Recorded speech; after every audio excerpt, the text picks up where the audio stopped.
तो दोस्तों आज हम बात करने वाले हैं फीफा क्लब वर्ल्ड कप की, जो कि 14 जून को शुरू हो रहा है। क्या है ये कंपटीशन, अभी तक क्या था, अभी तक इसमें कितनी टीमें compete करती थी, अब कितनी टीमें compete करने वाली हैं, क्यों इस टूर्नामेंट का साइज बढ़ाया गया है, क्यों इसका स्केल बढ़ाया गया है, क्यों फीफा कोशिश कर रहा है कि इस टूर्नामेंट को भी टीम्स सीरियसली लें। तो आइए इस पे एक छोटी सी नज़र डालते हैं। तो दोस्तों हमारी कहानी शुरू होती है 1960 में with the inter continental cup. Intercontinental Cup was a one-off match which was played between the winner of the UEFA Champions League and the CONMEBOL. CONMEBOL है साउथ अमेरिका का अपना चैंपियंस लीग टाइप का ही है, ठीक है। इन दोनों में जो भी जीतता था वो आपस में एक मैच खेलते थे। इसके विनर को हम लोग वर्ल्ड चैंपियन या फिर वर्ल्ड कप विनर कहते थे when it came to club football, ठीक है। बट फीफा के अंडर और भी कन्फेडरेशंस आते हैं, of course, like these are not the only two कन्फेडरेशंस।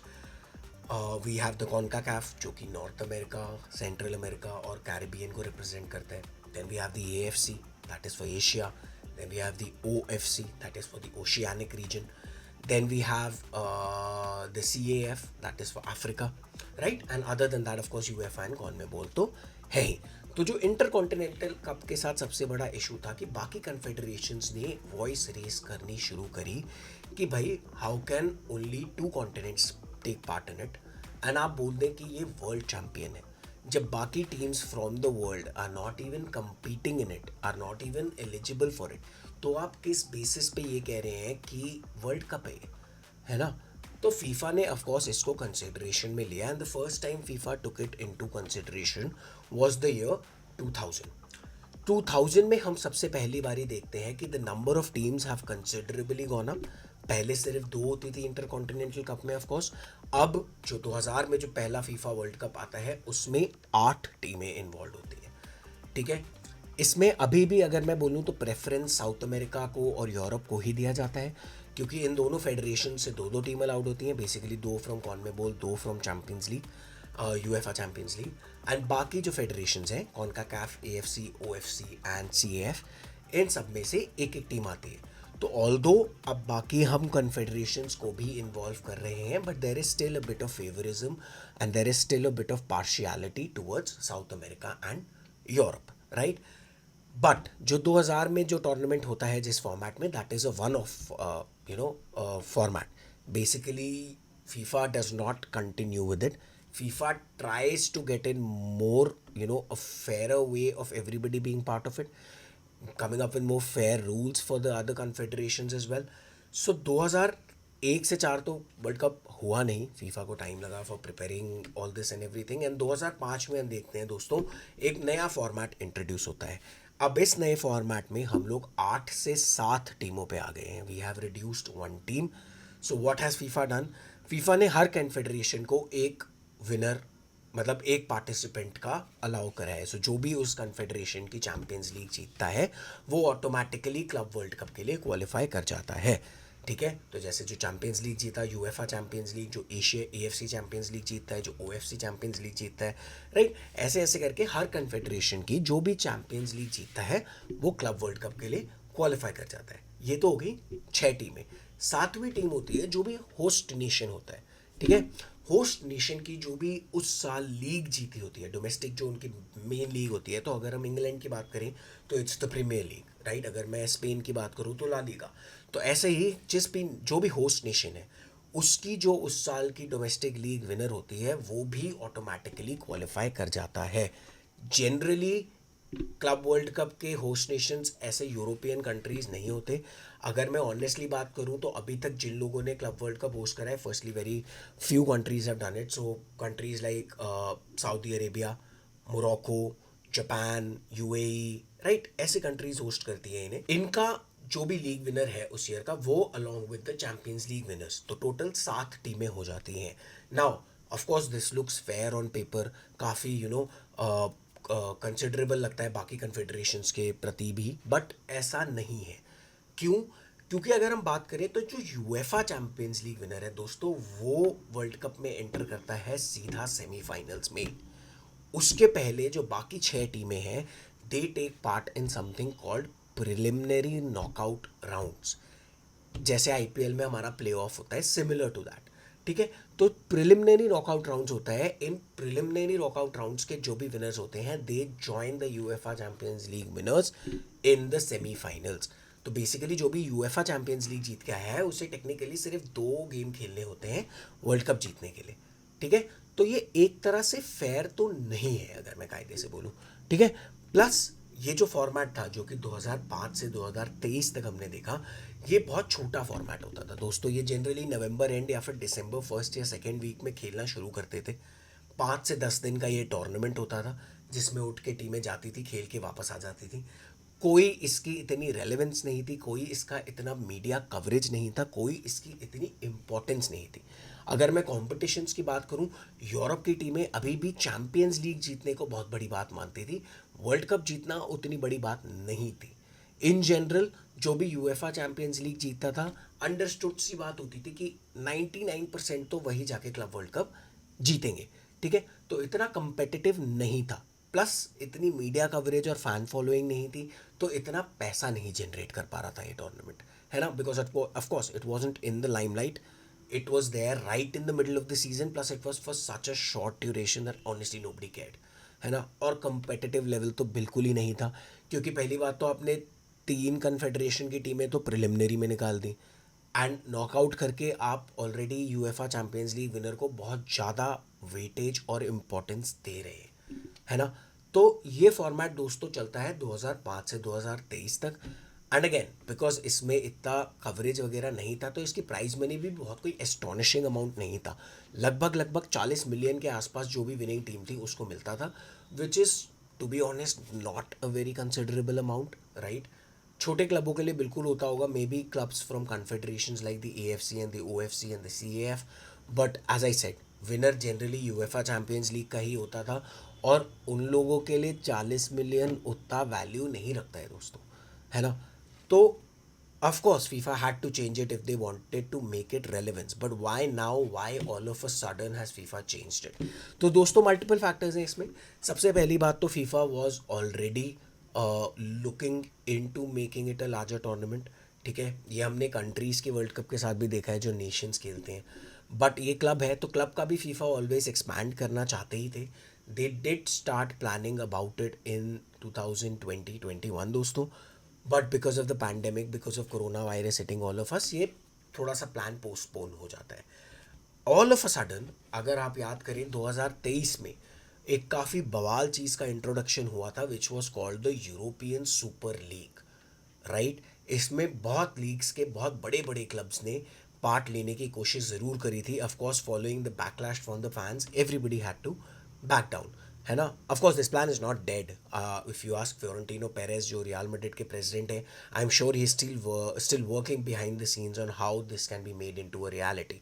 But that was one very alarming proposition for FIFA and UEFA, and they wanted to come up with a tournament that would allow clubs कि उन्हें पैसा मिले यार. Basically यार हर कोई club, जो भी owners हैं क्लब के, वो पैसे के लिए कर रहे हैं. यूरोपियन सुपर लीग का भी जो आइडिया आया था, that became because of money, and Madrid was very honest about it कि यार अगर मैं हर साल टूर्नामेंट जीत रहा हूँ, मैं one of the more dominant teams in Europe हूँ, तो क्यों मुझे उतना ही पैसा मिले जो एक छोटे से यूरोपियन क्लब को मिलता है या फिर किसी और छोटे क्लब को मिलता है, right. I attract more fans, I play longer, I play more rounds, I am much more winning team. तो मैं ऑफकोर्स करना चाहूँगा. ऑफकोर्स यूरोपियन सुपर लीग का कोई क्वालिफिकेशन क्राइटेरिया नहीं था. उनका आइडिया एक तरह से ये था कि भाई हम आ गए हैं, हम यहीं रहेंगे, बाकी टीमें कुछ क्वालिफाई करेंगी, बाकी हम जो परमानेंट मेंबर्स हैं हम परमानेंट मेंबर्स ही रहेंगे, विच of course did not go down very well with the football fans. क्योंकि यार हम सबको कंपटीशन चाहिए, है ना. अगर ऐसे आप हर चीज़ को गिफ्ट ही कर दोगे कि भाई आप मैड्रिड हो या आप बार्सिलोना हो या आप मैनचेस्टर सिटी हो, तो आप हर साल ये टूर्नामेंट खेलें, तो वो बहुत गलत है. फुटबॉल का सबसे बड़ा एस्पेक्ट यही है कि छोटी से छोटी टीम भी अपने दिन पे जीत सकती है. Manaus can beat Giants on any day, which the European Super League was taking away from us, right? But because it was a proposition which offered the winning club and the participating clubs so much money, FIFA had to come up with an alternative. And this is where the latest format of the World Cup comes into picture, ठीक है. Now this is very similar to what we have been seeing for the countries. जो अभी तक FIFA कंट्रियों के लिए world cup host करता था, काफ़ी सिमिलर अब क्लब वर्ल्ड कप भी होने वाला है दोस्तों, ठीक है. हम लोग 7 से 32 टीमों पे आ गए हैं. अभी तक सिर्फ 7 टीमें हुआ करती थी, अब 32 टीमें होने वाली हैं. ये टूर्नामेंट अक्रॉस अ मंथ खेला जाएगा. 14 जून को शुरू हो रहा है, 13 जुलाई को ये ख़त्म होगा. इसमें ग्रुप स्टेजेस होंगे, इसमें नॉकआउट्स होंगे. It's a proper proper tournament, right. And because there are now so many teams, a lot of smaller teams have also been allowed to enter, right. And of course with the rise of the Saudi Premier League, so we have a league which was not even there a few years ago, and now it is a major competitor, right. तो अब जो latest format आया है दोस्तों, उसका slot कैसे divide हुआ है, उसकी टीमें कैसे सेलेक्ट हो रही हैं. तो अगेन यूरोप को और साउथ अमेरिका को थोड़ा प्रेफरेंस ज़रूर दिया गया है, right. But again that is down to the quality of football and the quality of footballing talent जो ये दो कॉन्टिनेंट्स अलग से प्रोड्यूस करते हैं. अगर मैं फुटबॉलिंग टैलेंट की और level of football that is being played की बात करूं, तो दोस्तों साउथ अमेरिका और यूरोप बाकी दुनिया से बहुत आगे हैं, बहुत आगे, मतलब डेकेड्स आगे हैं, राइट. साउथ अमेरिका तो हम कब से देखते आ रहे हैं, राइट. अर्ली 1960-70 से पेले वेले आते थे, मैराडोना, राइट. अर्जेंटीना और ब्राज़ील तो बहुत फेमस क्लब्स हैं दोस्तों, सैंटोस, बोका जूनियर्स, ये सब, राइट. बट अब हम बाकी कॉन्टिनेंट्स की बात करें, यूरोप तो है ही खैर, बट हम बाकी कॉन्टिनेंट्स की बात करें तो उन्हें भी बहुत ज़्यादा वेटेज दी गई है. A number of teams are now entering the tournament. So दोस्तों जो टोटल 32 टीमें हैं, उसमें से 12 स्लॉट दिए गए हैं यूएफए को, 6 स्लॉट दिए गए हैं कॉन्मेबोल को, 4 स्लॉट दिए गए हैं एएफसी, सीएएफ और कॉन्काकैफ को, ठीक है. और 1 स्लॉट दिया गया है ओशियाना को, दैट इज ओएफसी को. तो ये तो होती है हमारी 31 टीम्स. एक टीम दोस्तों अभी भी होस्ट नेशन की तरफ से आ रही है, जो कि इस साल अमेरिका है, यूएस है, ऑफकोर्स. तो कॉन्काकैफ आ रहा है, राइट. तो कॉन्काकैफ से एक एडिशनल टीम एंटर कर जाती है टूर्नामेंट से. तो इस तरह से हम देखते हैं कि हमारी 32 टीमें बनती हैं. Now how do you decide कि कौन सी 4 टीमें, कौन सी 6 टीमें, कौन सी 12 टीमें. तो पिछले 4 साल में जो भी चैंपियंस लीग जीता है अपने एरिया में, वो क्वालिफाई कर जाता है. बाकी दोस्तों पॉइंट्स बेस्ड सिस्टम होता है. यूरोप की अगर हम बात करें दोस्तों, तो B21 मतलब champions league winner of the season 2020-21, 21-22 and 22-23. तो इन 3 ईयर के champions league winners automatically qualify कर गए हैं, राइट. अलॉन्ग विथ दिस जो बाकी की 9 टीमें बचती हैं यूरोप में, that is based on a point based system दोस्तों. पॉइंट बेस्ड सिस्टम क्या है? तो यूरोप में हर मतलब आप चैंपियंस लीग में जो भी गेम जीतते हैं, उसके लिए आपको मिलते हैं 3 पॉइंट, ठीक है. आप कोई भी गेम ड्रॉ करते हैं, उसके लिए आपको मिलता है 1 पॉइंट. और आप हर स्टेज जो प्रोग्रेस करते हैं, उसके लिए भी आपको कुछ पॉइंट्स मिलते हैं. तो बेसिकली ऐसे करके आप अपने पॉइंट्स एक्यूमुलेट करते हैं over 4 years, and UEFA then ranks you and then you can qualify it. Now the new format guys, this will be held every 4 years, ठीक है. हर 4 साल में ये अकर होगा. अभी तक हर साल किया जाता था, बट अभी हर 4 साल होगा. This will happen over the summer and this will generally happen 1 year before the proper world cup.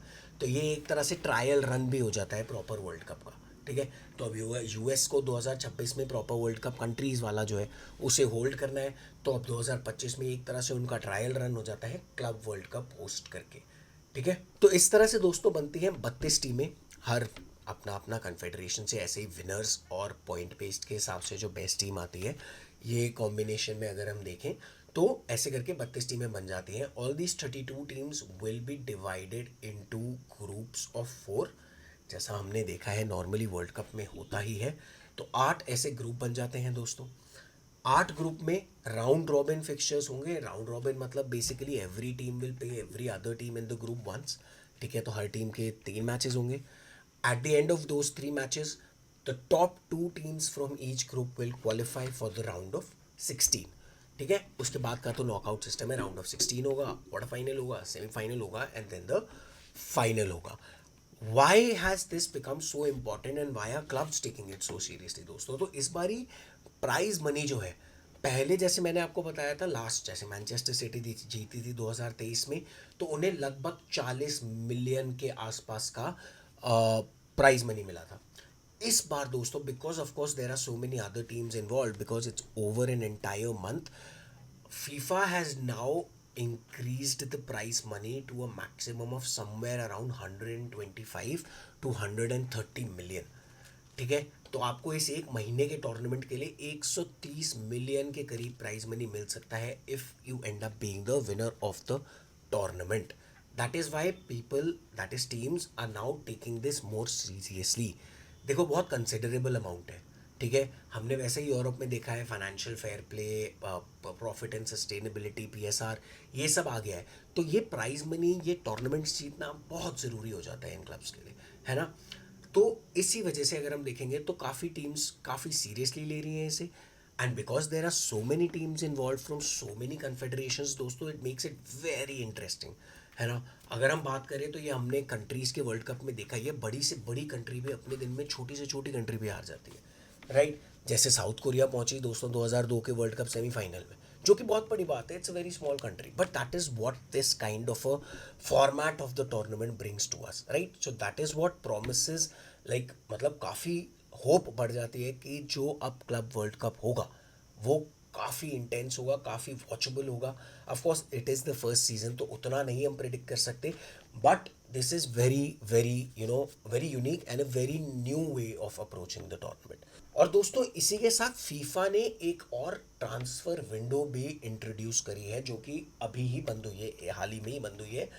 1 से 10 जून के बीच ये खुली थी. तो दो clubs which were participating in the club world cup, इनको ये 10 दिन दिए गए थे कि आप इसमें प्लेयर्स साइन करिए and you will be allowed to register them for the club world cup, right. So you could see a lot of clubs, Real Madrid, Manchester City, PSG, running all over and trying to sign players, right. तो ये 10 दिन का window तो था ही. जैसे जो normal transfer window दोस्तों होता है यूरोप में एटलीस्ट, वो 16 जून को शुरू होता है. जैसे इस साल वो 16 जून को शुरू होना था, and then it would have gone on till the end of August, and it would have allowed people to sign players.